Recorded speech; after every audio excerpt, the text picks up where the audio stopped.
எங்கள் அம்மா ஃப்ரிட்ஜில் என்ன ஸ்நாக்ஸ் வச்சுக்கிறாங்களா, வாங்க ஃப்ரெண்ட்ஸ் போய் பார்க்கலாம். நம்ம ஃப்ரிட்ஜை தந்து பார்த்தா காலிஃப்ளவரு. இன்னைக்கு சுவையான காலிஃப்ளவர் பக்கோடா போடலாமா, வாங்க.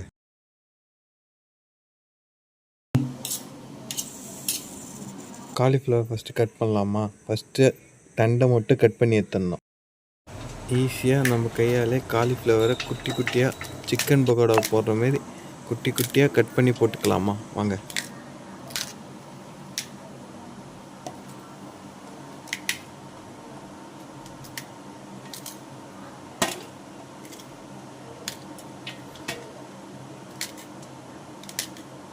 ஒரு பாத்திரத்தில் தண்ணி கொஞ்சம் எடுத்துப்போமா, வாங்க.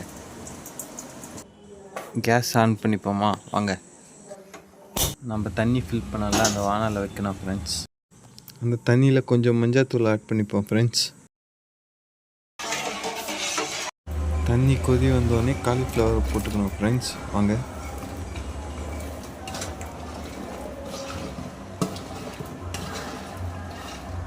ரெண்டு நிமிஷம் அப்படியே கொதிக்க விட்டு அப்படியே ஸ்டவ் ஆஃப் பண்ணி எடுத்துடணும் ஃப்ரெண்ட்ஸ்.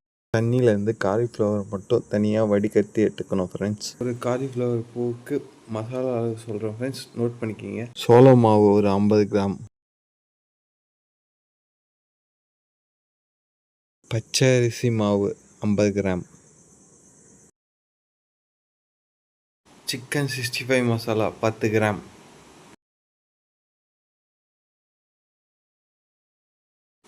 தனி மிளகாத்தூள் 5 கிராம், சால்ட் உப்பு ஒரு 3 டீஸ்பூன், இஞ்சி பூண்டு பேஸ்ட் ஒரு 50 கிராம்,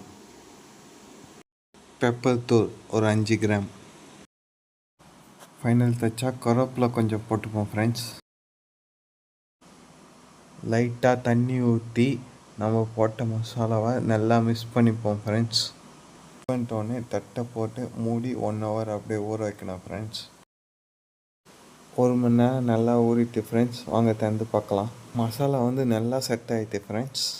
எண்ணெய் காஞ்சிட்டோடனே பக்கோடா எடுத்து போட வேண்டியதுதான் ஃப்ரெண்ட்ஸ்.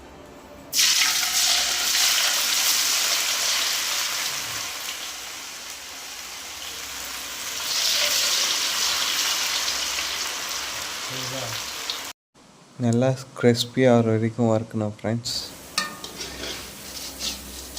இந்த அளவுக்கு கிறிஸ்பியானோடனே எடுத்துடலாம் ஃப்ரெண்ட்ஸ்.